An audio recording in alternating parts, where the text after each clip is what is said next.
I am more than pleased to say that in her place, I'm going to introduce to you the senior editor at large for Breitbart News, and that would be Joel Pollak. Joel, how you doing this evening, my friend? I'm great. How are you? I'm doing fantastic. Well, I got to tell you, talk about an October surprise.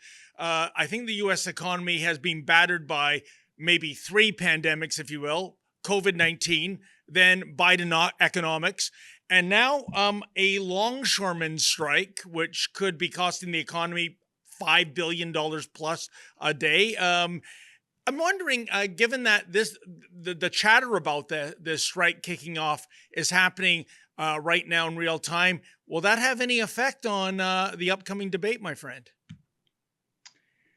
I don't think so.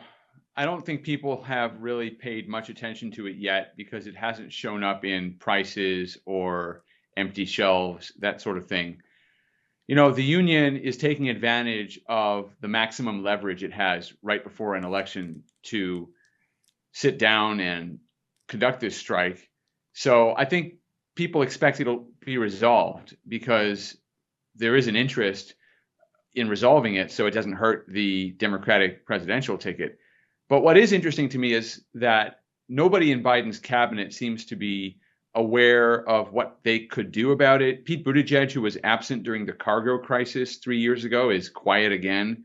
Gina Raimondo, the Commerce Secretary, who's widely thought of as the most qualified member of the cabinet, also really isn't involved, even though it's going to have a massive impact potentially on commerce.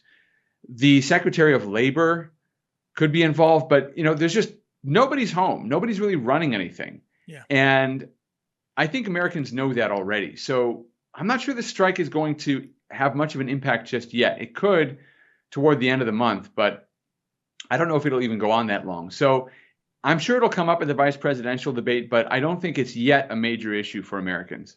And that's what I think Americans would be looking at, Joel, what you alluded to earlier. Literally going into a Walmart, say, and the shelves are empty.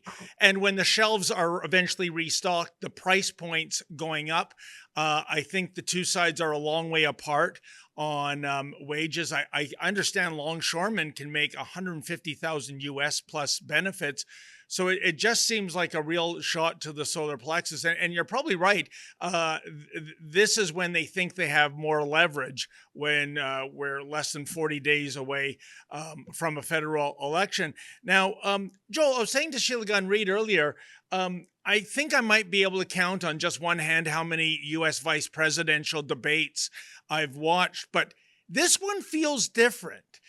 This one feels a little extra special, I think, and I want to get your opinion, just because of how close things are in those 7 swing states, and the fact that if either candidate comes out with a grand slam home run, just swing some people a little bit might be good in the big picture to flip a county, flip a state, what have you. What say you, my friend?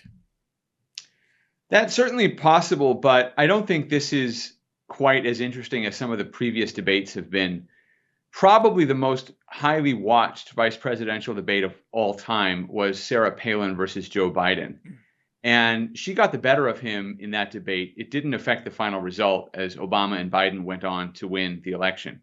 I don't think this debate is going to have much of an impact. It is going to be interesting, especially because we have seen so little of Tim Walz in the media.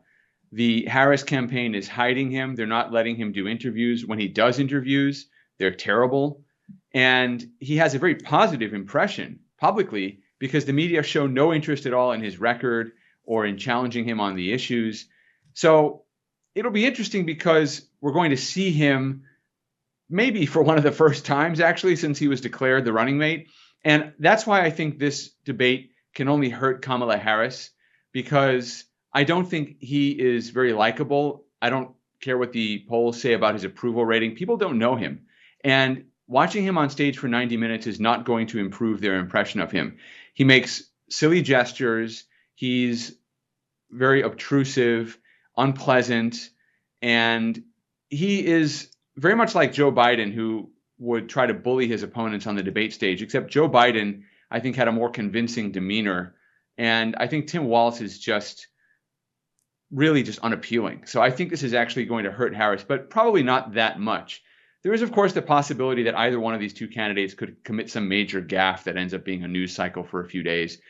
But I don't think either of them is really as important as the top two candidates are. I mean, it really is a Trump versus Harris election. And even though Trump's getting on in years, no one's really asking the question about what happens if J.D. Vance has to take over. That was relevant for Joe Biden because he was already showing signs of aging in 2020. With Tim Walz, I don't think anybody expects him to step into the role as president. I don't think he's even being measured by that yardstick. And I think he can only hurt Harris. J.D. Vance is going to have some problems too. I don't know if you want me to get into what I think they're going to ask each other, but I basically see this event as interesting, mostly because we haven't seen Walz on the campaign trail, but probably not a big factor.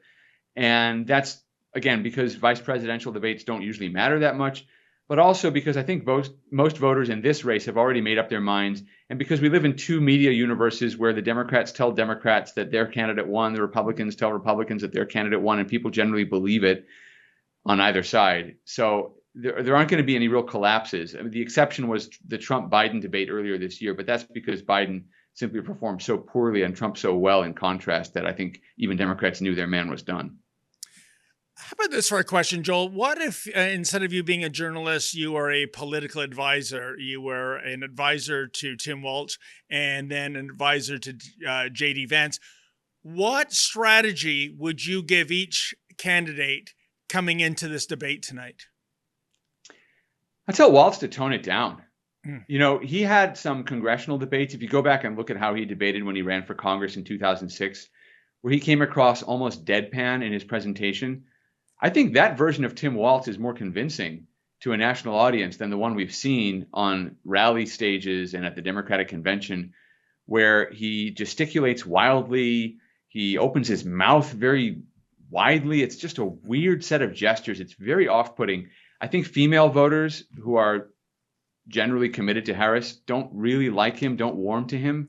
And I think he should just tone it down. I'd say control your body language. Don't try to be Joe Biden. Just be Tim Walz and be a high school teacher, be a military reservist as you were for 24 years, be deadpan. For J.D. Vance, I would say that he has to come across as more empathetic because although he's been an outstanding senator and he has an amazing command of the issues, I think he's actually improved over the course of the campaign. I've been very impressed. I wasn't the biggest fan. I didn't dislike him, but I didn't think he was going to bring anything really special to the ticket, but he has actually done so. He's improved, he's learned, he's very good at dealing with the media. So I don't want to take any of that away from him, but he is haunted by a quote that he made in 2021 before he was a senator, where he took a shot at what he called childless cat ladies. That's not something he said when he was a senator or when he was running for vice president, but what he meant was that many of the people setting policy on issues concerning families and children don't really have children of their own, and therefore maybe they're not as sensitive to the concerns that people have for the future if they have some skin in the game, something at stake, children to worry about. I don't think it was a great point then, and the way he made it wasn't good, and it's really haunted him because I think that female voters felt like he was putting them down. And I think he was actually, although I don't think he thought the stakes were that high because he was just going on Tucker Carlson on Fox and shooting the breeze and beating up on some liberal crazy wokeness. But I think he's got to correct that impression. And, you know, I know how he is in real life. I mean, I don't know him personally, but he has an amazing wife. He has amazing kids, and he's got a very high degree of concern for his constituents. And that comes out in many different ways. I think he has to tap into that. So I would tell him, you need to show your heart in this debate. Not in a kind of sentimental way, but you need to show that you understand people who are different from you, who may have chosen different pathways in life, and that you empathize with their struggles. I think that's the challenge for him. If he can do that, then I think he'll have a very successful debate. No, those are great points. And yes, the childless cat ladies quote, it keeps coming up. I guess it's true. Cats do have 9 lives. Would you go as far, Joel, again, if you were in the role of an advisor, to just take it back to actually do an apology? I truly believe that the general public is very forgiving. If they think you are giving a sincere apology and not one of these bogus apologies if I offended somebody. You know, Then okay. I hear your point, and I think it's got some appeal to it. The problem is that in a debate, that's going to be the headline. Mm, Vance apologizes for cat lady remark. You don't want to draw attention good to point. it.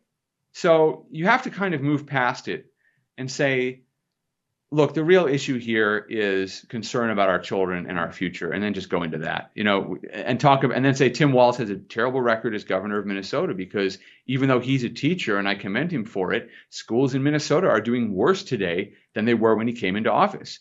And that's an indictment of the way that Democrats run the schools in this country. They run them for the unions and not for the students. And we need to think about our children. And that's the point I was trying to make. That's what I would say. I wouldn't even dwell on the words. But, you've got to show that you care about something. It's not about trying to win a battle. It's really about caring for the people. And that's why you might have spoken a little bit too harshly.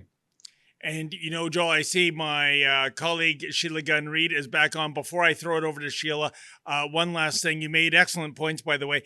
On the other hand, as much as childless cat ladies keep coming up, one of the nicknames Walz has is Tampon Tim. How do you get past that? People don't know that. He's just been a mystery. That's why he has a positive approval rating. But I do expect Vance to bring up the fact that Tim Walz was part of the Democratic Party's cultural push for transgenderism in schools, down to the level of little children, and putting tampons in the boys' restroom, as if to deny any biological distinction between boys and girls. Now, when you do that, you create chaos, you create confusion.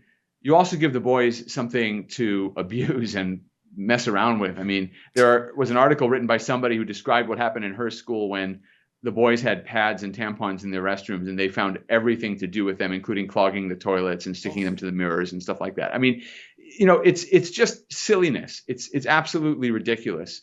And that's not even the worst of it when it comes to Tim Walz and transgenderism. Under Tim Walz, Minnesota is a sanctuary state for transgender surgeries for minors. Yep. That means you can go there as a minor and you can have whatever surgery or drugs that you and a doctor decide you should have without the consent of your parents, without them being informed. Nobody can take you away. They can't go to the courts and assert their rights. That's very scary to the vast majority of the American people, even where I sit in California.